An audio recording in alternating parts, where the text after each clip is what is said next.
চলতি অর্থবছরের 10 মাসেই প্রবাসী আয় এসেছে $24.5 বিলিয়ন, যা গত অর্থবছরের চেয়ে প্রায় $62 কোটি বেশি। রেমিট্যান্সের ইতিবাচক প্রভাব পড়েছে বৈদেশিক মুদ্রা রিজার্ভেও। বিশ্লেষকরা বলছেন, বিদেশে দক্ষ শ্রমিক পাঠাতে পারলে এ আয় আরও কয়েক গুণ বাড়ানো সম্ভব।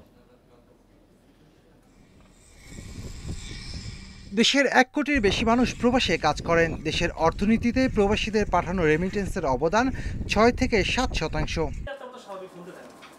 এপ্রিল মাসে $275 কোটি বেশি রেমিটেন্স এসেছে, যা গত বছরের একই সময়ের চেয়ে প্রায় 35% বেশি। আর চলতি অর্থবছরের 10 মাসে রেমিটেন্স এসেছে $25 বিলিয়ন কাছাকাছি, যা গত অর্থবছরের পুরো সময় ছিল $24 বিলিয়ন কম।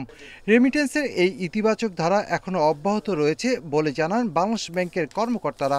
আমরা যদি এই ধারাটা অব্যাহত রেখে রেমিটেন্স প্রবাহটাকে আরও জোরদার করতে পারি, এতে আমাদের বিশেষ করে বৈদেশিক ঋণের যে বোঝা, এটা একদিকে কমিয়ে আনা আমাদের পক্ষে সম্ভব হবে।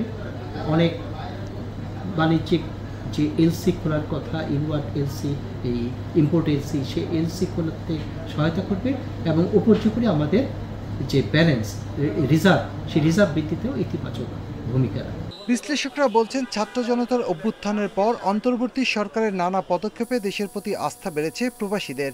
তবে দক্ষ জনশক্তি রপ্তানি করা গেলে রেমিটেন্স প্রবাহ বাড়বে কয়েক গুণ। স্কিল ডেভেলপমেন্টের জন্য যদি একটু মেজার্স নেয়, আমি তো দেখছি তো আপনার সৌদি আরব, তাই না, মানে আমাদের দেশের সমস্ত লোকরা কিন্তু একে সব লো স্কিল জবগুলো করে বা জিরো স্কিল জবগুলো করে, ক্লিনিং এগুলো। ওরা যদি একটা ট্রেডিংয়ে, ওরা যদি যে কোনো একটা ট্রেডিং যদি একটা স্কিল হয়ে যেত, তাই না, তাহলে এত ইনকাম ডিফারেন্স সেখানে কল্পনা করতে পারবেন না। প্রবাসী আয়ের এই ধারা অব্যাহত থাকলে বৈদেশিক মুদ্রার সংকট মোকাবেলা করা সহজ হবে বলে মত বিশ্লেষকদের। Shafil Alam Sujan, Independent News, Dhaka.